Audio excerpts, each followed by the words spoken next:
Olá, guerreiros! Olá, guerreiras! Tudo bem com vocês? Pessoal, muito cuidado com o material que vocês utilizam para o estudo.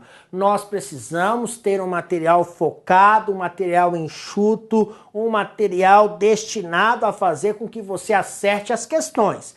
Não adianta eu pegar um material de 500 páginas, 600 páginas, pois isso não vai resolver minha vida, sequer você terá tempo para fazer isso, tá bom? Então, por favor, máximo cuidado com isso aí.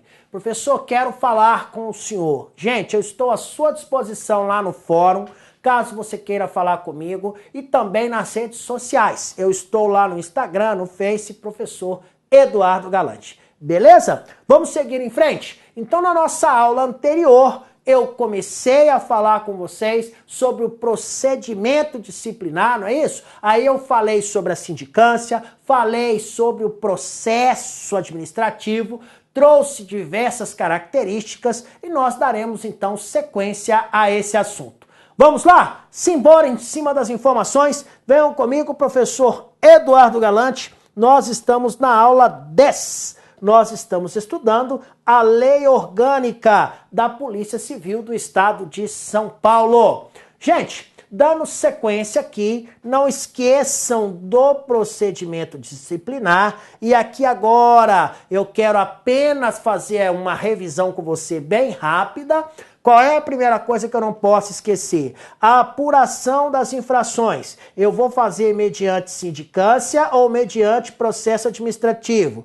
O que eu vou fazer mediante sindicância? Eu vou apurar aquelas situações que em tese serão punidas com advertência, repreensão, multa e suspensão. É a RANS. Já através do processo administrativo, e aqui então eu preciso lembrar que é obrigatório.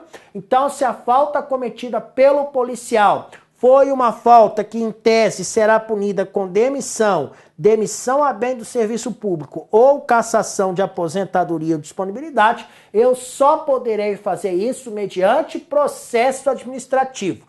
Nós falamos sobre tudo isso na nossa aula anterior. Eu quero então ligar as ideias aqui com vocês para que você não esqueça. Então vamos lá, apuração das infrações. Isso será feito mediante sindicância e mediante o quê? Processo administrativo. Lembram? Sindicância. Eu vou utilizar para quê? Para aquelas situações em que a pena, então, será uma destas 4 situações. Advertência, repreensão, multa e suspensão. E depois eu falei, olha, cuidado, que é obrigatório o processo administrativo para estas situações aqui, ó. Demissão, demissão a bem do serviço público, cassação de aposentadoria ou ainda disponibilidade. Ok? Então esta revisãozinha aí, esta revisão é para que você então possa se situar e entender o contexto de tudo que nós temos falado até agora. Isso aí foi uma pequena revisão da aula anterior, lembrando que o processo administrativo deverá ser concluído no prazo de 90 dias, podendo ser prorrogado até 180, não é isso? Pois é, nós daremos sequência aqui agora sobre mais alguns aspectos relacionados, então, ao processo administrativo. Suponha-se que haja um denunciante, pois nem sempre teremos. Pode ser que aquela infração ela seja anotada, então, em outro contexto, tá? Então, houve um denunciante. Nesse caso, nós deveremos ficar atentos a essa questão aqui. Olha, ele deverá então prestar declarações, ok? E estas declarações deverão ocorrer entre a data da citação e a data do interrogatório do acusado. Então eu pego qual foi a data em que o acusado foi citado e qual foi a data que determinada para que ele faça o interrogatório. Nesse meio tempo, eu vou então colher as informações das declarações do denunciante e ele será notificado para esse fim. Então, professor, o denunciante, ele será ouvido. Presta atenção nisso aqui que eu vou te falar. O denunciante, ele será ouvido? Gente, ele será ouvido se houver denunciante. Porque se houver, pode ser que a autoridade fique sabendo da infração, não pelo denunciante. Por exemplo, ele pode ter visto alguém fazendo alguma coisa, pronto, acabou. Mas se houver denunciante, ele terá que prestar as declarações. Agora, qual é o período que ele tem para prestar estas declarações? É aí, então, que nós temos a chave do segredo, que é o seguinte: deverá ser observada qual foi a data em que o denunciado foi citado.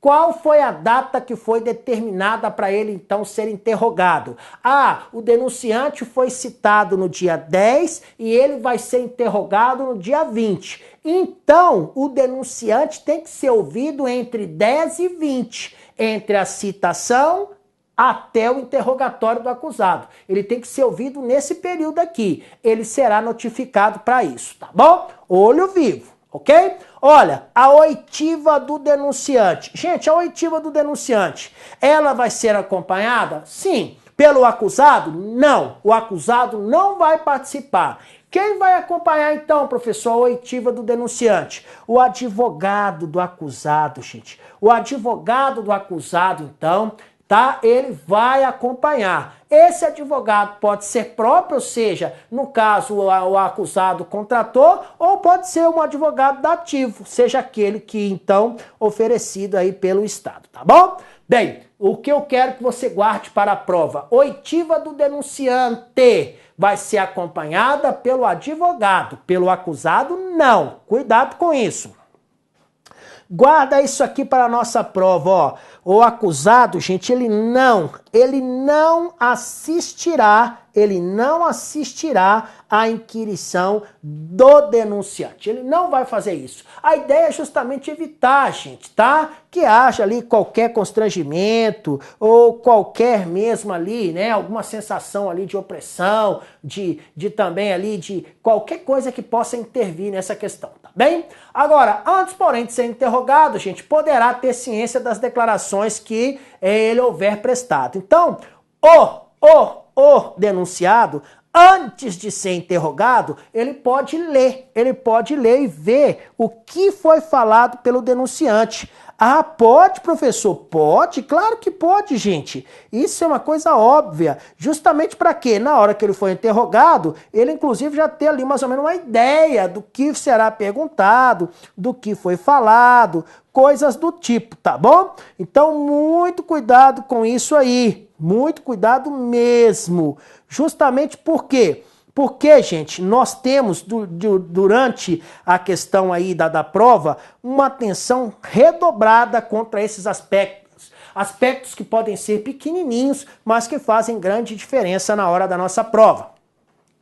Professor, o acusado não foi. Ah, não foi não? Beleza. Sabe o que vai acontecer? Ele foi citado? Foi. Ele foi citado. E ele não foi para o interrogatório? Não, não foi. Gente, se ele foi citado e não foi para o interrogatório, vai ser decretado, então, a revelia dele, tá? Então, ele não foi? Não. Mas ele foi citado? Foi. Ah, então, meu amigo, você está querendo mesmo, tá? Olha, o acusado revel, ele vai ficar sem defesa? Não, viu, gente? O acusado revel, ele não fica sem defesa. A ele será nomeado um defensor dativo ou um advogado dativo. Mas ficar sem defesa, não. Olha aí a academia de polícia, gente, que legal, não é? Imagine você lá nessa academia, se Deus quiser, falando assim: oh meu Deus, eu não sei que dia que eu vou fazer o churrasco pro professor Galante. Ele merece. Ele me ajudou e eu, né, estarei apto a participar deste evento. O acusado, ele pode constituir advogado? Pode, gente, pode, tá? E uma vez que ele constitui esse advogado vai representá-lo em todos os atos, em todos os termos do processo. Deixa eu falar uma coisa aqui para você. Olha só que interessante. Existe uma faculdade em relação ao acusado, que é o seguinte: ele poderá, tá? Ele poderá, então não é obrigatório. Ele poderá tomar ciência ou assistir aos atos e termos do processo, tá? Não é obrigatório qualquer notificação para isso. Então é o seguinte: caso o acusado queira acompanhar tudo que está acontecendo no processo. Ele pode? Pode. Mas ele será notificado para isso? Não. Ele não será. Mas se ele quiser ir lá e acompanhar, sim. Normalmente o advogado acompanha, tá bom? Como que será feita a intimação do advogado? Será mediante publicação no Diário Oficial do Estado. Então o advogado, ele é intimado lá por publicação no Diário Oficial do Estado. Lá nessa intimação vai constar o nome, o número de inscrição na Ordem dos Advogados do Brasil e além de outros dados que são necessários identificando o procedimento. Professor, e se o acusado não tiver dinheiro? Ou se ele não tiver dinheiro, mas não quiser constituir advogado? Ele vai ficar sem? Não. A ele será, então, instituído um advogado dativo. Vai ser nomeado para ele um advogado dativo. Mas ficar sem defesa não vai. Professor, deixa eu perguntar uma coisa para o senhor. O acusado não quis advogado. O Estado deu um advogado dativo para ele. Só que chegou no meio do procedimento, ele resolveu, falou, não, agora eu vou contratar um advogado. Ele pode? Pode, gente, tá? O acusado, ele poderá, a qualquer tempo, constituir um advogado ali. E a partir do momento que ele constituir o advogado, então pega o processo da onde está e dá sequência. Mas ele pode? Pode, em qualquer fase, tá bom? É muito comum, aliás, que isso ocorra.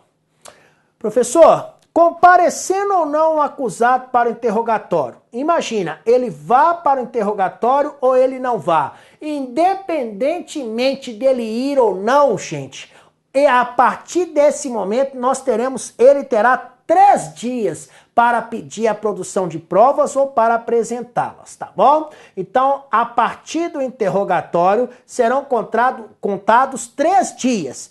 Para quê, professor? Para que ele possa pedir a realização de provas ou para que ele possa apresentar as provas. Suponha que ele já tenha todas as provas, então ele poderá apresentar, tá bom? Professor, o acusado no processo administrativo, ele pode arrolar quantas testemunhas? Até 5. Professor, ele pode arrolar uma? Pode. Pode arrolar 3? Pode, porque é até 5. Professor, ele pode arrolar 6? Não, 6 não pode, tá bom? A prova de antecedentes do acusado. Gente, é necessário durante, então, esse procedimento aí, é normal que às vezes se faça ali a prova de antecedentes do acusado. Como que é feita esta prova? Como que é produzida esta prova? Normalmente, exclusivamente é feita por documentos. Cuidado que isso aí cai demais em prova. E olha, a prova dos antecedentes desse acusado, ela deverá ocorrer até as alegações finais, tá bom? Não podem passar deste prazo. Até a data do interrogatório, gente, será designada, então, uma audiência de instrução. A audiência de instrução, então, é onde vai haver ali a oitiva das testemunhas, vai ser feita ali a juntada das provas, vai ocorrer tudo aquilo que é necessário, preparando, para deixar tudo prontinho, para quando a autoridade, então, for tomar a sua decisão, já está tudo prontinho. Na audiência de instrução, quem vai ser ouvido primeiro, professor? Primeiro, gente, serão ouvidas pela ordem as testemunhas do presidente, ou seja, as testemunhas do presidente, então, ali do processo, tá? E nós já sabemos que não podem ser mais do que 5. E depois serão ouvidas as testemunhas do acusado. Então, na audiência de instrução, guarde isso. Primeiro serão ouvidas pela ordem as testemunhas arroladas pelo presidente e depois as testemunhas arroladas pelo acusado. Isso é uma JCP, isso já caiu em prova e isso aqui merece a nossa atenção. Isso aqui então é uma JCP, já caiu em prova, tá bom? Olha, tratando-se de servidor público, bem, gente, suponha-se então ali que, no caso, o acusado seja um servidor público. Evidentemente que o chefe dele deverá ficar sabendo, então, que ele deverá comparecer a tal evento. Justamente por quê? Porque ele vai comparecer como testemunha e ele, o dia que comparecer, o serviço ficará sem ter ninguém. Já que o serviço ficará sem ninguém, o superior precisa tomar as providências. Por isso é que, se a testemunha for um servidor público, é necessário, então, que se tome ali todas as providências, que o chefe fique sabendo. Gente, a testemunha, ela pode se eximir de depor? Não, guarde isso aqui, ó. Esta regra aqui é importante. Testemunha não pode. E aqui, inclusive, eu guardo estreita conexão com o Código de Processo Penal, gente. Não pode não, tá? Ela somente não vai depor, por isso esse salvo aqui, ó, ela só não vai depor se ela for ascendente, descendente, cônjuge, tá? Mesmo que seja separado, companheiro, irmão, sogro, cunhado, pai, mãe, filho, adotivo, né? O filho pode ser adotivo, inclusive, ou filho legítimo do acusado, exceto quando não for possível, por outro modo, gente, obter ou integrar-se à prova do fato às suas circunstâncias. Então, como regra, parente não vai ser testemunha, a não ser que seja a única prova. Então, imagine, foi só o filho que viu o pai, então, agindo, e aí foi em legítima defesa. O filho pode ser testemunha? Não, mas era só o filho que estava lá naquela situação, não tinha outro. Ou seja, então quando for inevitável, quando não tiver como abrir mão disso, nesse caso especificamente, então nós poderemos utilizar um destes parentes. Mas a regra é que não, normalmente não serão testemunhas. Olha, e se o parentesco, professor, se o parentesco das pessoas referidas for com o denunciantes, e aí, como é que ficam? Gente, ficam elas proibidas de depor. Ou por quê? Justamente devido, então, a esse grau de parentesco. Professor, e se o policial civil recusar a se depor e não tiver uma justa causa para isso? Sabe o que vai acontecer? Ele, então, será punido nos termos do artigo 82. E isso vai ser feito mediante comunicação do presidente. Então, o presidente vai comunicar o fato ao falar, olha, o policial civil não quis depor e não havia justa causa para isso. Ah, não. Aí já sabe, tá?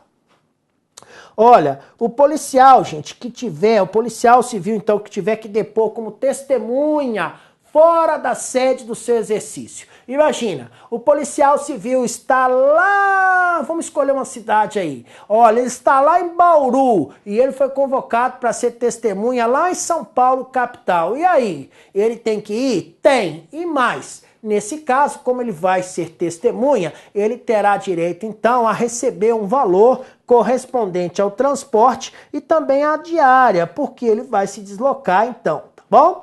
Nesse caso, é o que normalmente ocorre. Porém, existe ainda situações em que são expedidas precatórias. O que é precatória? Nesse exemplo que eu dei, ao invés do policial ir a São Paulo, é mandado um documento, então, para a autoridade lá em Bauru. Aí a autoridade de Bauru ouve este policial na qualidade de testemunha, junta essa documentação toda e manda lá para São Paulo, nesse exemplo que eu dei. Hoje em dia, devido à escassez de recursos, é muito comum que isso ocorra, tá? Então, ou seja, ao invés do policial ir até aquele município, aquela cidade lá que é fora da sede onde ele trabalha, normalmente é expedida uma precatória justamente para que isso, então, seja feito, ok?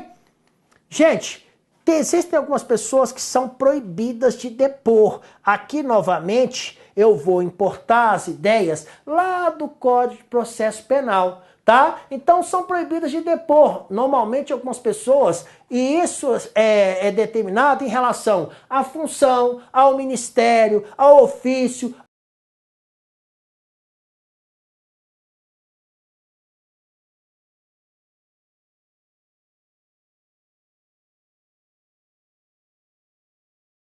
tenha que testemunhar especificamente nesse caso aí. Não pode, né, gente?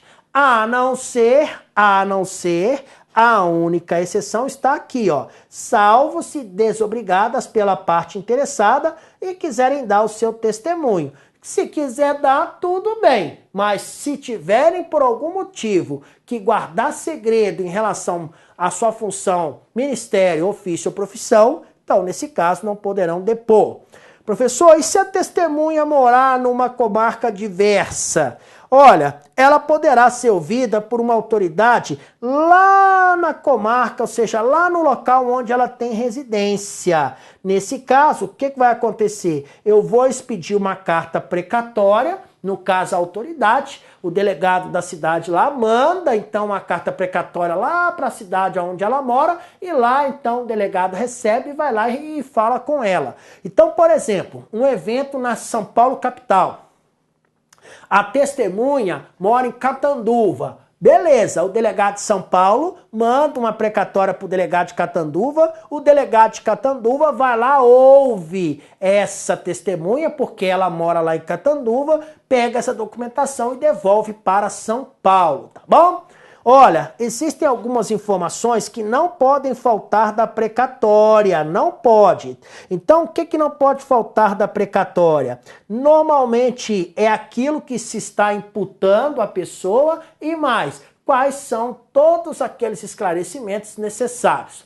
A expedição de precatória, professor, ela suspende a instrução do procedimento? Não, ela não suspende a instrução do procedimento. Significa dizer que o procedimento continua correndo normalmente, tá bom? Isso é uma JCP, tenha cuidado com isso aí. Tá, professor, acabou o prazo que foi determinado, o prazo que foi marcado. Nesse caso, que o procedimento ele poderá, então, prosseguir até o final da decisão. E mais, a todo tempo, gente, a precatória, uma vez devolvida, será juntada aos autos. Então, eu mando uma precatória para o delegado e falo com ele, olha, tem 15 dias para cumprir. Passou 15 dias, o delegado não cumpriu. Eu que mandei a precatória, então, eu vou ficar com o meu procedimento parado? Eu não, vou continuar o meu procedimento. Quando a precatória chegar, eu junto, tá bom? Então, normalmente isso ocorre na prática. Gente, então aqui nós tivemos diversas situações as quais merecem a nossa atenção. Então, vamos fazer aqui uma revisão rapidinha quanto a estes aspectos. Então, primeiro, a apuração das infrações será mediante sindicância ou processo administrativo. Sindicância é a RANS, serve então para apurar situações que em tese serão punidas com advertência, repreensão, multa ou suspensão.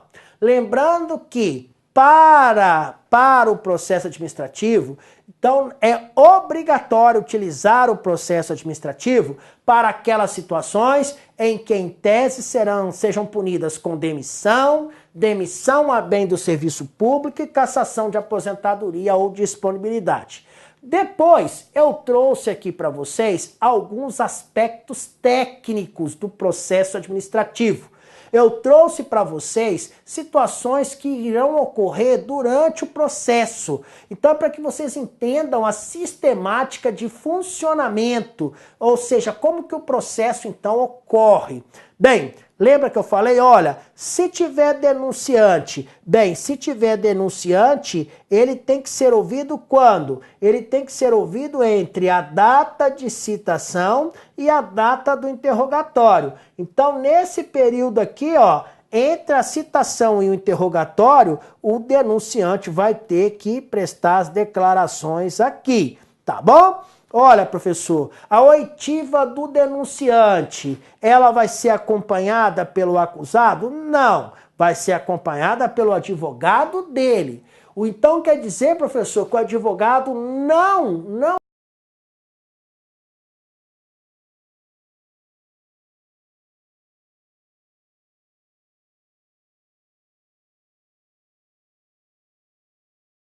Ah, professor, o acusado não foi. Se o acusado foi citado e não compareceu, problema dele, será decretada a sua revelia, tá bom?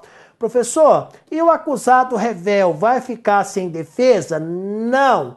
a ele será nomeado um advogado dativo. Muito cuidado com isso. Aí nós seguimos mais um pouquinho.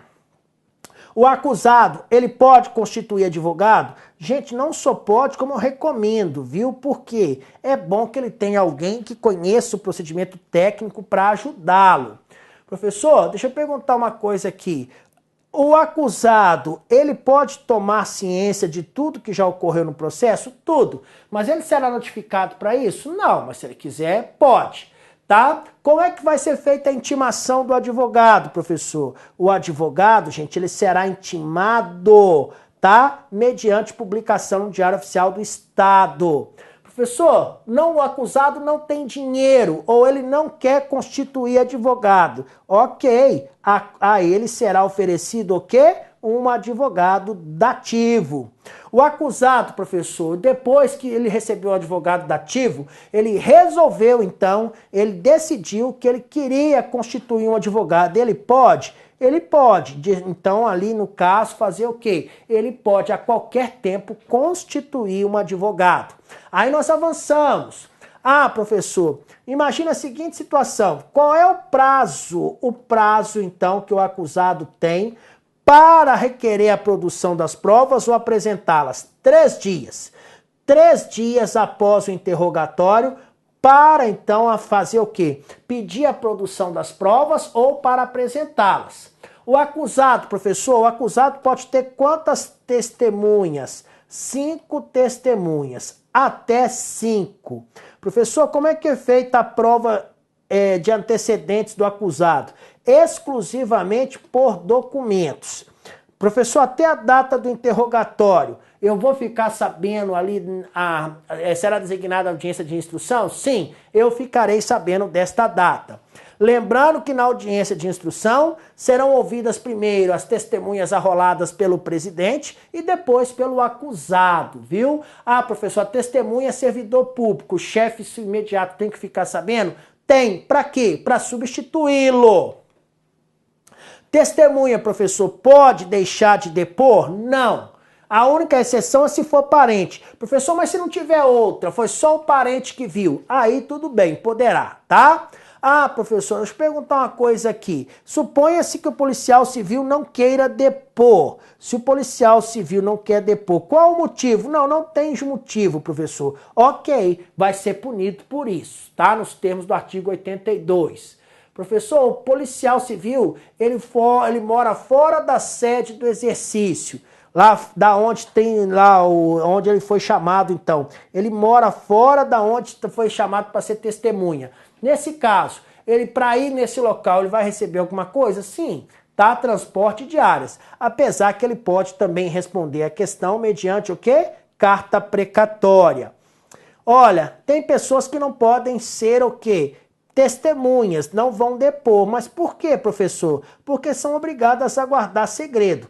Poderão, professor, nesse caso, mesmo que obrigadas a guardar segredo, poderão depor? Caso queiram e estejam desobrigados, caso estejam, ali autorizadas pela parte e queiram, tudo bem, tá bom? Lembrando que a testemunha também pode ser ouvida para precatória, lembrando que a expedição de precatória, ela não suspende a instrução do procedimento. E mais, acabou o prazo para fazer ali a precatória, ninguém a compareceu, o procedimento vai ficar parado? Não, quando chegar a precatória eu junto.